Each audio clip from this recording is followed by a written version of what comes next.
Hey up everybody, welcome back to the Aldo Cycling YouTube channel, where today we're going to be doing a preview of the Gran Camino. We did the podcast episode, Dan, Irfan and I will solve some of the audio issues if you watched that, but it's just me today, just the solo episode. Usually this one comes out first, but I wanted more time for the podcast episode because it is a longer video, whereas this is going to be, 10-15 minutes as per usual. Of course, Jonas Vingegaard, that is the big conundrum that we're all faced with. 30 credits. The most expensive rider we've seen so far this year, I think. And yeah, quite rightfully so, considering that he won this race last year alongside the 3 stages, which took him to that. Starts with a TT, it's very suited towards him. Only really Josh Tarling will be in contention to beat Jonas on that time trial. So yeah, the reason why Jonas is so strong is because he'll, probably be in the top 3 of the time trial. And then he'll probably win another 1 or 2 stages along the way. So Jonas makes a lot of sense. Even if he is 30 credits in such a short race, it's really just important to get the highest scoring person. And I think that Jonas will definitely be that guy. You can try and be a little bit tricksy and pick other people, but I think honestly it's probably just safest to go with Jonas and just, bag for points. Maybe the best team will not contain Jonas, but I'd rather take him than not. Rodriguez at 22, he's probably got one of the better TTs of the other GC contenders. I would say that Rodriguez is an okay pick. I just think that Ineos have so many other options that I'm not sure if Rodriguez is the guy, but I do think that he'll finish top 10 GC. At 22 credits, he's a little bit more expensive, especially when you can get somebody who will probably be climbing just as well as him, like a Carapaz, or, maybe even a little bit further down. You might find some value, but we'll get onto them in a minute. So I think Rodriguez is fine, but I think getting him and Jonas onto a team is going to be really difficult. You're going to have to compromise in a lot of other areas. Godu's, again, is a decent pick, but he's not going to be getting a good TT result, so his results are limited to pretty much just like stages 2 and 4, because stage 3 is a little bit not of a GC day. It's kind of more puncher-esque, although Godu is pretty fast in the finish. But I just think that Godu, his point scoring is limited to 2 stages plus the end of tour points, and I'm not sure if that's enough to be worthwhile. Paulus, on the other hand, has a better TT, has a pretty good finish, so he could be competitive at stage 3. How is he going to handle stage 4, the longer 7km, 8% climb? I think more than likely Carapaz would be better for that from EF's standpoint, but I think from a Velogames perspective, Paulus is slightly better than Carapaz just because he's got a faster finish. Carapaz, on the other hand, we have seen him sprint. He is, we've seen him sprint pretty fast in the past. Think back to the Dauphiné last year. I think he was one of the stages which Laporte won. Carapaz was in the top 3, so Carapaz is still decent. His time trial isn't great, so of course he suffers from that. But a lot of these GC riders do suffer from a bad TT. Godu doesn't have a good one. Martinez, Itebrooks, Guerrero.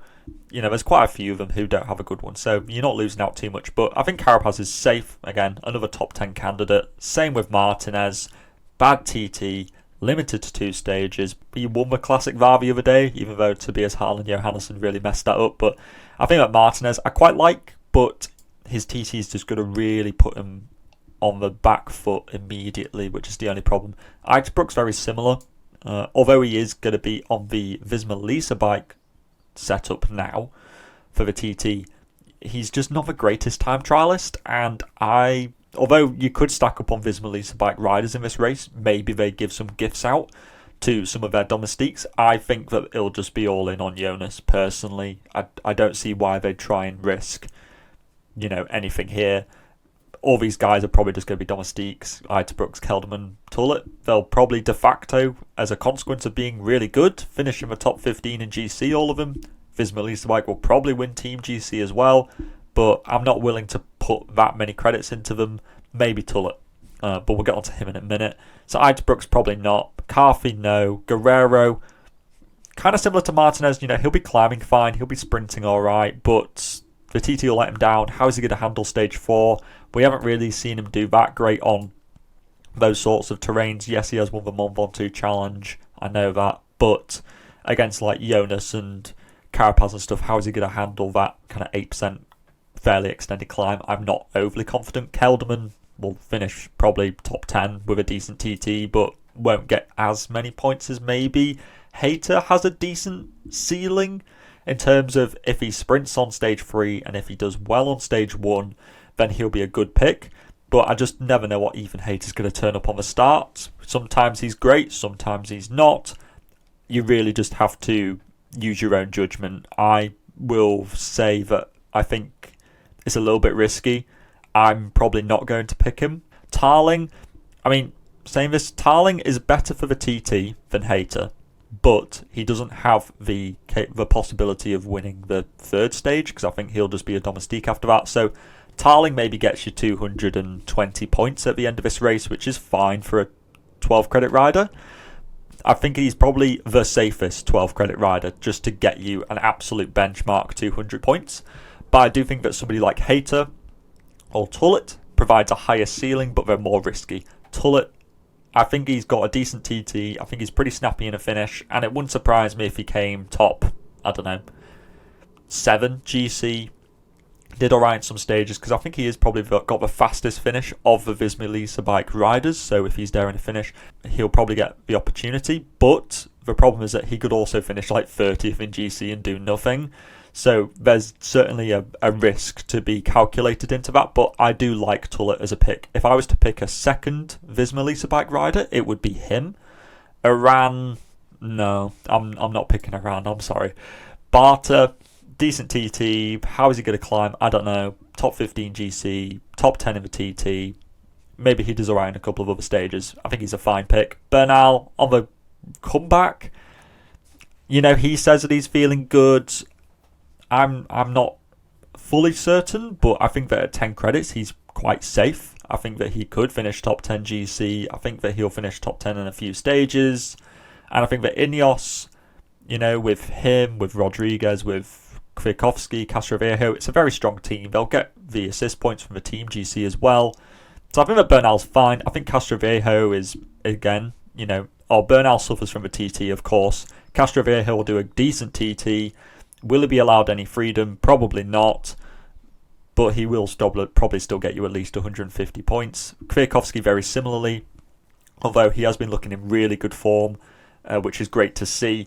And I think that he's got a pretty fast finish. I could see him doing quite well on that second stage and the third stage, and maybe posting a top 10 in the TT as well. So I like Kwiatkowski. I think that he's a really good pick. I think he's currently on my team. Nerurka, he did good in this race last year, but he was riding for Trinity, so he had freedom.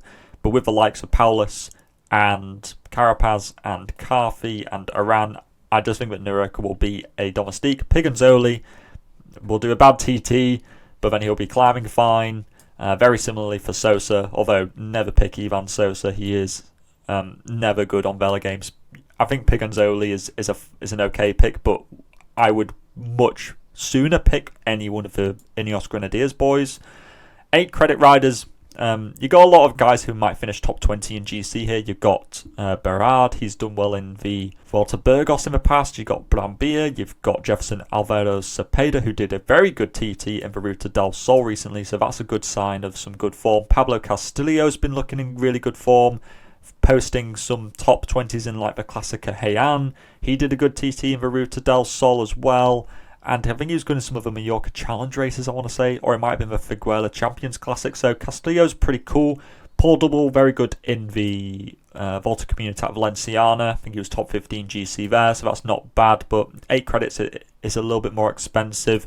Molinar was decent during Comunitat Valenciana as well. Pacha's a pretty fast finisher for Groupama. Something like stage 3 and stage 2 could be very good for him, but with the likes of Godou and Martinez in the team, I'm not sure how much freedom he'll get. Piccolo was sprinting in Tour Colombia, which was very interesting. So maybe he could be a decent pick for the third stage. Maybe he could make the second stage as well. Staunamitter is purely just like a guy for assist points. Personally, I think that there's just too much talent further up in the Visma Lease bike team.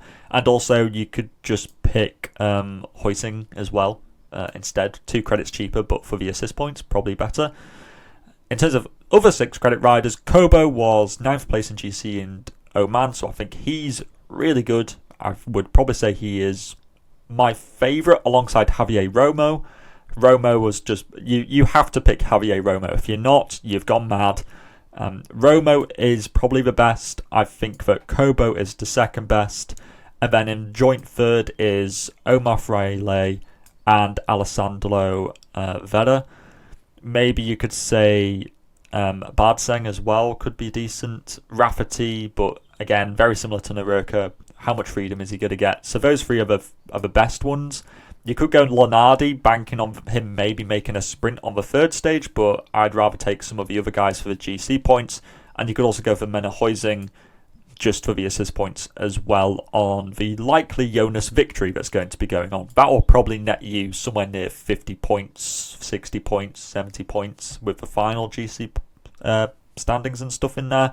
And then 4 credit riders, you're really looking towards guys maybe to get the breakaway, or some of the Group Armour boys to post a potential top 15, top 10 in the TT. So Clément Davy, you've also got Eddie Louis Twos and Enzo Pellegrini. All these guys pretty good in the under 23 ranks in a TT, but obviously I don't know how that will convert into the elite ranks. Joey Rosskopf and other Q36.5 riders like Fancello. Fancello was good in the Tour of Antalya recently, so that's a thing to be looking out for as well. But other than that, Sergio Samitier for Movistar, just because he's a World Tour rider and maybe he will get him a break. Ruben Thompson as well could get him a breakaway. He's a decent climber but hasn't shown the form so far this year. I'd probably stay away from the guys who ride for the Portuguese teams and just stick with the Pro Conti and World Tour level quality riders. This is my team at the moment. Jonas with Martinez and Bernal and Tullet and Kwiatkowski. I think these are all potential top 10 candidates, although I might certainly swap out Tullet for, a Hater, a Tarling or something like that as well. Maybe I don't go with Martinez. Maybe I try and get in somebody who's a bit of a more secure kind of time trialist, but I don't even really know who that would be. So I just like Martinez because I think that on that final stage, I really think that he'll be quite good. And I've just gone with these 6 credit riders and the 4 credit rider that I think is best. So let me know what you're thinking in the comment section down below. Obviously, this team could be different if I didn't go with Jonas, but are you thinking of going with Jonas or without Jonas? This is the final race of the warm-up championship, so I'm thinking of doing a little bit of a roundup this weekend, whilst there's also like Omloop and stuff going on. I think that'll be quite good to take a little bit of a reflection as to how I've been doing. But let me know what you're thinking in the comment section down below, and all that is left to say is to stay safe out there, and I will see you in the next video. Salut!